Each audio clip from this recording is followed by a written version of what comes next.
Chapter 10 was very shocking and everything happened very fast and left us all with our mouths open. With this chapter we know that the series is about to end, and they are accommodating some things so that we can better understand what is happening. After watching these last episodes we have some things clearer, but there are others that we still do not understand that must be presented at the end of the series. That's why today I'm going to talk about theory that indicates who could be the real villain. But first remember to subscribe to this channel and activate the notification bell to be among the first to see our content. Now we know a little more about Sangha. Previously we didn't know much about her mother's story, and now we have a little bit of knowledge of the possible trauma she has. According to what she said, her mom was locked in a room for a long time praying for the people her husband killed.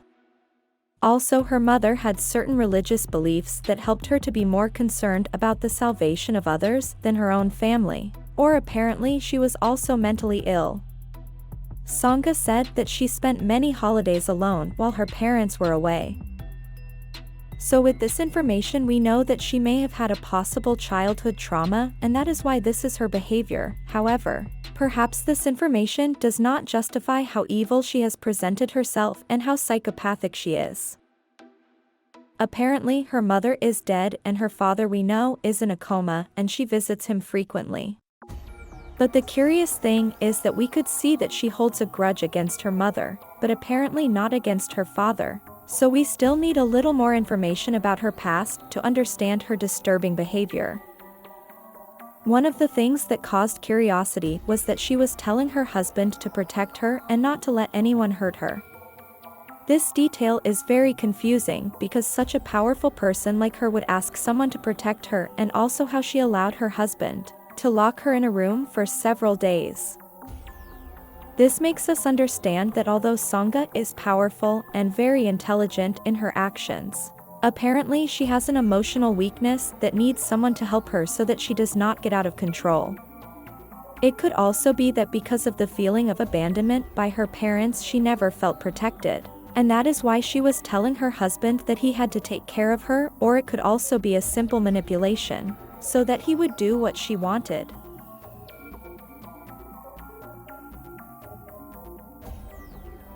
Now we saw in chapter 10 that they finally managed to present clear evidence of Ji-hyun. The people saw that he is a murderer, yet he won the election despite such strong evidence. Then we saw some footage where he and Sangha were in a room watching TV, but she had a bit of a weird vibe. I don't know. It was like she was angry and was hiding something. Then surprisingly we saw Ji-hyun commit suicide, and it was caught on video. This was something very weird, but at the same time a very common scene. We know that Sangha is an expert at killing people and making it look like it was not a murder but a suicide.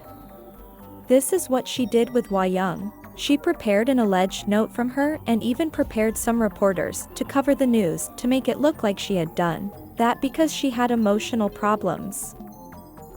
Recall that Sangha told In-ju that she was going to fall asleep soon thanks to her drinking blue orchid tea, and then told her that she had her death prepared. Sangha was very specific and told her that she was going to throw her body down the building while a person photographed the moment, and that her suicide note was already done. This information could confirm the theory that Sangha was the one who killed Hwa-young and that she was the one who planned her husband's alleged suicide. This would be very common to think so because it is very coincidental that Ji-hyun takes his own life and there is precisely one person who recorded it at the moment. This seems like a planned scene like the other scenes mentioned.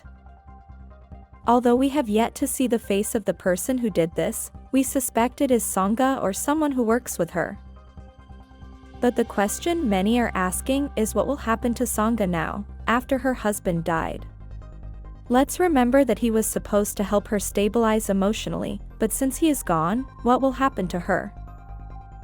Will we see Sangha in a total lack of control now that no one is with her, or will it be that someone else is working with her, and we don't know?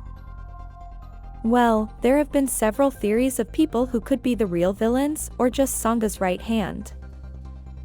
Many suspect Jung-ho. In the last few chapters it has been seen that he has been a bit suspicious or weird. When he was in the car with In-kyung, he said that he knew she was going to make it and that she had captured a typhoon, that Ja-sung was a typhoon. Then In-kyung just stared at him and became very thoughtful.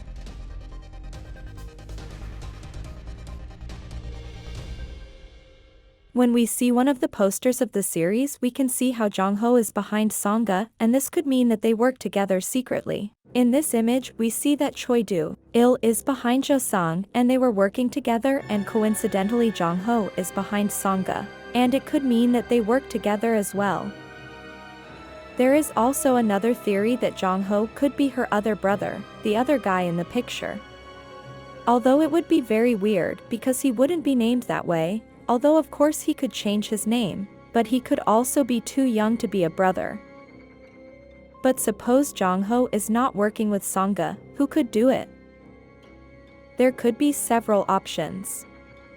Although what I'm about to say might sound a little crazy, it could also be that her dad is not really in a coma and is pretending to be in a coma to avoid being incarcerated, or going through some kind of punishment. It could also be that he was in a coma and just Sangha woke him up because she injected him with something to keep him in that state. It could be that after her husband's death she needs another man to supposedly protect her, and that could be her father. Maybe if he is really alive, the same father told her that she had to kill her husband because he killed Sang-woo. There is also the possibility that Hwa-young is alive. I know they have explained that she is dead, but they still haven't presented her face or the face of her surgery to confirm it. However, they did present Jae-sang's corpse, but Hwa-young's corpse did not. So there may still be a possibility that at the end of the series Hwa-young will come out as one of the characters who is active, and reveal her true identity. I think only the details indicating that she had plastic surgery can be connected at the end. In these last few episodes we have seen that we can be thinking something about a character and suddenly everything is destroyed and they explain that it is something else and change us in a few seconds. So I think in the end the series will take an unexpected turn and not necessarily have a happy ending. It's very likely that someone we love very much will die. Who knows, it may be Jung-ho, because we have seen him with some chemistry with the reporter, and if he is helping Sangha at the end they may kill him as a traitor. So we just have to wait one more week to find out who is the real villain of this story, and if there is someone higher ranking than Sangha.